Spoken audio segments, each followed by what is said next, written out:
మోకాళ్లలో గుజ్జును పెంచి నొప్పిని తగ్గించి సర్జరీని దూరం చేసే ఫ్రీడమ్ వాక్. భారత రాష్ట్ర సమితి దాదాపు అన్ని నియోజకవర్గాల్లో 3వ స్థానంలో ఉన్నటువంటి పరిస్థితి.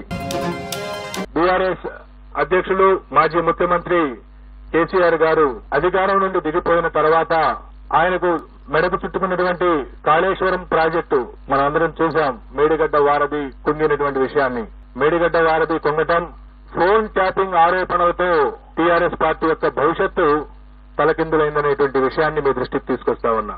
ముఖ్యంగా ఫోన్ ట్యాపింగ్, కేసీఆర్ గారు ఎంతో గొప్పగా చెప్పుకున్నటువంటి జలయజ్ఞంలోని మేడిగడ్డ వారధి కుంగటం, వరుసగా ఆ పార్టీ నుండి ఎన్నికల్లో ఓడినటువంటి నెల 2 నెలల లోపలనే అనేక మంది ముఖ్య నాయకులు వీడిపోవటం తెలంగాణ రాష్ట్ర సమితికి తీవ్ర నిరాఘాతంగా పరిణమించింది.